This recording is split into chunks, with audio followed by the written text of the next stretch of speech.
Bonjour, on se retrouve aujourd'hui pour une petite présentation, c'est pas un test, c'est une petite présentation d'un nouveau revolver dont j'ai fait l'acquisition dernièrement. Donc ça faisait un petit moment que j'envisageais cet achat et donc ensuite bon c'est une arme qui est pas très courante, on va dire entre guillemets. Certains diront qu'elle est exotique, elle n'est pas si exotique que ça, mais c'est pas courant d'utiliser un tel calibre dans un revolver. Voilà. Donc on va commencer tout de suite par la présentation et puis on va pas attendre plus longtemps. Donc déjà comme vous l'avez pu le constater, donc il s'agit donc de Smith & Wesson, la petite valisette bleue d'origine utilisée par la marque. On ouvre et donc on va passer directement à l'arme à proprement parler. Et donc comme vous pouvez le constater, il s'agit d'un Smith & Wesson 625 JM. Voilà. Donc la particularité de cette arme, c'est avant tout le calibre. Donc c'est une arme chambrée en 45 ACP. Donc une cartouche qui est habituellement utilisée forcément dans des pistolets. Hein. Donc très peu utilisé en revolver, bien que de souvenir, je crois que Smith & Wesson avait le modèle 17, qui est assez vieux maintenant, qui était également chambré en 45 ACP. Alors beaucoup diront quel est l'avantage d'avoir un revolver dans ce calibre. Ben moi personnellement, je lui en trouve plusieurs. Il y a le premier qui est évident, c'est le calibre en lui-même, donc la cartouche de 45 ACP qui permet d'utiliser un projectile relativement lourd, hein, qui se fait souvent, le standard est à 230 grains comparé au 120, 124, on va dire du 9 mm. Donc on s'aperçoit que on va avoir une masse au niveau du projectile relativement plus importante. Le 45 ACP, pour ceux qui ont déjà testé, est un calibre entre guillemets plus doux et moins vif que le 9 mm. Et il va permettre également, donc, pour faire du tir, entre guillemets, du fun tir, etc., d'avoir une efficacité élevée sur tout ce qui est gong métal, etc. L'autre particularité d'utiliser du 45 ACP dans un revolver, c'est notamment l'utilisation des moon clips. Donc les moon clips, pour ceux qui ne connaissent pas, il s'agit en fait d'étoiles, comme je vais vous faire voir, qui permet de chambrer les 6 cartouches en même temps dans le barillet. Donc quand on fait des petits concours, c'est une arme qui peut être utilisée en tir sportif, hein, donc forcément dans la catégorie revolver, comme vous en doutez. Mais donc ça permet de charger relativement rapidement par rapport même à des speed ou des jet loaders. Donc comment se présentent les moon clips? Donc je vais vous faire voir ça. Donc voilà, donc là c'est des cartouches inertes, hein. Des cartouches inertes, bon, enfin, pour ceux que c'est moins parlant, donc là voilà des vraies cartouches en 45. Et donc vous voyez que elles sont maintenues par une étoile, donc le moon clip, qui permet, comme vous allez pouvoir le constater, et on prend les 6 cartouches, on jette, et c'est chambré. Vous voyez? Pareil pour l'éjection, forcément il y a tout qui tombe d'un coup. On prend le deuxième set, on balance, et c'est chambré. Donc vous vous doutez que lors du tir en déplacement, etc., on a vite fait d'éjecter et de chambrer. Donc vraiment un très gros avantage pour faire du tir en déplacement, entre guillemets, du fun tir ou du tir sportif, hein. Donc c'est une arme qui est utilisée en tir sportif. Donc là il s'agit du 625 JM. Donc JM c'est Jerry Mikulek, donc un tireur américain qui est détenteur de très nombreux records, et notamment au revolver, pour avoir tiré 6 cartouches dans une cible, rechargé 6 autres cartouches en moins de 3 secondes. Pour ceux qui ne connaissent pas, vous pouvez regarder ça sur internet, sur YouTube notamment. Vous allez pouvoir se trouver des vidéos qui sont assez parlantes. Bon, en revenir à l'arme, donc il s'agit donc la plus grosse carcasse proposée par Smith & Wesson, à part, je crois, enfin bon, ça je suis pas très spécialiste, mais à part le 500, le gros 500 Magnum là, qui est, je crois, une carcasse encore un peu plus grosse, mais je suis pas sûr.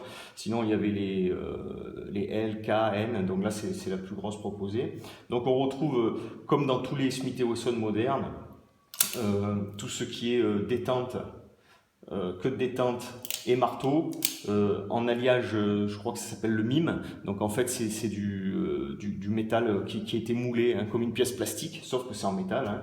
Aujourd'hui, ça fait de très nombreuses années que Smith & Wesson utilise ce procédé et il n'y a aucun souci dans la longévité des pièces. Comme vous pouvez le constater, on a os réglable forcément, et le guidon qui est muni d'une petite perle dorée. Donc c'est ce qui fait aussi un petit peu la particularité de l'arme. Et il est vrai que en déplacement, on a une acquisition de cible qui est assez sympa. Après, il s'agit, comme vous pouvez le voir, de tout ce qui est au niveau apparence, un Smith & Wesson classique, avec le petit verrou, hein. Donc dans la boîte, il y a les deux petites clés qui permettent de verrouiller le revolver. Alors je ne pense pas que ce système de verrouillage soit autorisé pour le transport, hein. Pour le transport, on sera obligé soit de mettre un câble dans le canon, soit de mettre un verrou ponté, mais il ne suffit pas uniquement de verrouiller, hein. Et je crois que, enfin, je ne peux pas vous l'assurer, mais bon, il vaut mieux utiliser toujours les anciens dispositifs de sécurité.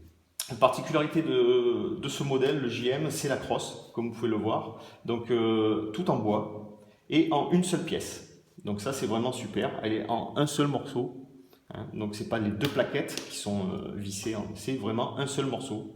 Et donc c'est vrai que ça rend une pièce, c'est vraiment une pièce magnifique qui a été usinée vraiment c'est vraiment très joli, un très très beau travail. Concernant la prise en main, c'est une habitude. Alors beaucoup qui utilisent cette arme remplacent la poignée bois par une poignée type pêche-mer en caoutchouc pour avoir une meilleure prise en main, avoir un petit amorti au niveau du recul. Moi perso, je trouve que ça fait partie de l'originalité de ce modèle et je pense qu'il faut faire l'effort de s'adapter à la crosse, hein. On fait un petit effort et après l'arme, on l'a une fois qu'on l'a bien en main. Je trouve que c'est très sympa d'avoir cette crosse en bois qui va vieillir avec le temps, qui va se patiner, qui va avoir ses petites rayures, ses petits coups. C'est très très très sympa et ça sort un peu de l'ordinaire. Voilà, donc voilà tout ce qu'on peut dire sur le 625 JM. Donc évidemment, l'éjecteur, une fois que vous avez mis les clips, tout s'éjecte en même temps. Par contre, la particularité, c'est que on peut également tirer uniquement en chambrant la cartouche à l'intérieur. Mais par contre, l'extracteur ne tirera pas la douille. Donc si vous mettez les 6 cartouches de façon individuelle dans le barillet, vous allez pouvoir tirer vos 6 coups sans problème. Et après, il faudra les faire descendre. L'extracteur ne servira à rien puisqu'il n'est pas fait pour prendre les cartouches 45 ACP, n'ont pas de bourrelet, donc ça ne servira absolument à rien. Mais bon, ça se fait quand même très facilement. Si vous êtes en club, que vous faites de la cible, vous pouvez très bien, pas vous embêter, mettre les cartouches une à une, hein, il n'y a aucun souci. Donc voilà, voilà pour la présentation de ce revolver, qui est de très belle facture. On peut déceler aucun jeu au niveau du barillet. Donc je n'ai pas encore parlé du départ. Donc un marteau, vous voyez, avec qui a été élargi avec des petits picots, qui permet même, quand on transpire, une préhension vraiment très facile. Donc le départ, bon là le revolver est totalement neuf, il a tiré, on va dire, une 50aine de cartouches. Le départ est relativement souple. Donc en simple action, même pas on en parle. Donc là c'est un départ comme beaucoup de revolvers d'ailleurs, mais là il faut savoir qu'il est vraiment très fin, très court. Et la double action est relativement correcte. On arrive à faire du bon travail. La queue de détente est striée, ce qui permet au doigt, une fois bien posé, et quand on appuie, de ne pas risquer de glisser. Vous voyez, ça se fait très bien. Donc j'évite de tirer à vide parce que c'est jamais très bon, bien que Le percuteur d'origine est court, donc on peut tirer à vide sans souci. Après, je sais que certaines personnes mettent des percuteurs longs, un percuteur Smith & Wesson long, parce que souvent ils ont quelques soucis avec certaines marques d'amorce. Et donc dans ce cas-là, si on tire à vide, eh bien, il y a le fond du percuteur qui vient taper derrière la pastille là, et puis bon, c'est pas très conseillé. C'est pour ça que je vous conseille d'utiliser toujours des cartouches inertes qui sont munies d'un ressort à l'intérieur et donc qui permettent de pouvoir faire des manipulations de tir à sec sans souci. Donc je vais rapidement vous faire voir donc, les clips. Hein. Donc il existe deux types de clips différents. Donc il y a des clips... donc là, celui-là, je ne vais pas le démonter parce qu'en fait, c'est des clips qui sont vendus d'origine.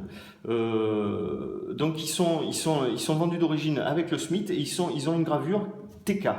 Donc TK Custom, c'est un fabricant que vous pouvez trouver sur internet. Donc c'est pas de marque Smith, c'est TK. Donc ils sont en acier et donc il faut savoir que pour mettre les cartouches dessus, c'est relativement difficile à main nue. Il vaut mieux un outil que je n'ai pas actuellement. Et pour enlever les étuis vides, il faut aussi également un outil parce qu'à main nue, on se fait mal aux doigts. Alors j'avais commencé à regarder un peu les outils. Donc les outils qui existent sont, si on veut pas vraiment l'outil de base, qu'on veut quelque chose d'un peu plus rapide, un peu plus pratique, sont assez chers. Hein, donc on peut les avoir, on peut les importer. Il y a BMT qui fait ça aux États-Unis, mais bon, ça vous revient quand même, on va dire, avec le port à 100, 120, 130 euros l'outil. Hein, donc ça fait relativement cher. Et après quelques recherches, eh ben, je me suis renseigné et j'ai trouvé ce qu'ils appellent les clips polymères. Donc là, comme vous pouvez le constater, c'est des clips polymères. Et donc là, regardez, on peut enlever les cartouches relativement facilement et les mettre tout aussi facilement. Alors ça fonctionne vraiment très bien. Alors au début, la crainte, c'est de voir les cartouches qui ne tiennent pas, mais ça tient très bien. Et donc en fait, elles ont tout l'avantage du clip métallique sans les inconvénients, c'est-à-dire que vous n'avez pas besoin d'outils pour monter ou démonter. Donc ça, c'est vraiment très pratique, à savoir que vous allez payer... je sais plus, je les ai commandés aux États-Unis. Ils font des packs de. C'est Rims, R-I-M-Z, Rims. Vous tapez Moonclip Rims. Vous allez le pack de 15, ça va vous coûter, je sais pas, une trentaine d'euros et le port. Mais bon, c'est quelque chose qui s'use pas beaucoup. Donc ça vous permet, vous voyez, une quinzaine. De mettre quand même pas mal de cartouches, hein, de préparer pas mal de cartouches quand vous faites soit des petits concours, soit pour aller au stand. Sachant que vous avez vu, pour enlever les douilles et pour remettre des cartouches neuves, c'est relativement rapide. Donc en fait, moi je vous dis, n'hésitez pas. Voilà, donc pour conclure, je pense que je reviendrai vers vous d'ici quelques temps quand j'aurai apprivoisé un petit peu la bête. Donc voilà, donc c'est une arme que j'attendais depuis relativement longtemps et donc aujourd'hui, voilà, elle est là. Et franchement, les premiers tirs ont été concluants. C'est une arme, bon, c'est un revolver, hein, donc un revolver, on fait vraiment forcément du score, hein, c'est très précis, c'est très sympa à utiliser.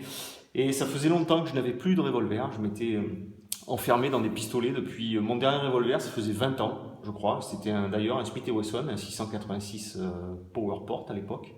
Ils avaient un évent sur le dessus du canon. Hein. Et après, j'ai basculé dans les pistolets, des Desert Eagle, des CZ, des SIG, des Glock, un peu de tout. Et je me rends compte aujourd'hui, avec un retour au revolver, que quand même c'est une belle pièce, c'est beau. Alors je dis pas que le pistolet c'est pas beau, hein, mais c'est vrai que voir ce barillet tourner, c'est vraiment une belle pièce. C'est vraiment très joli. Donc voilà, écoutez, je vous dis merci et puis n'hésitez pas à poser des questions, je pourrai y répondre sans souci. Et je reviendrai vers vous pour une autre vidéo afin de vous dire ce que j'en pense un petit peu plus quand j'aurai fait par exemple un petit concours fun tir pour voir si l'utilisation des clips est vraiment un plus par rapport aux autres personnes qui ont soit des jets, soit des speedloaders. Et donc voilà, à très bientôt.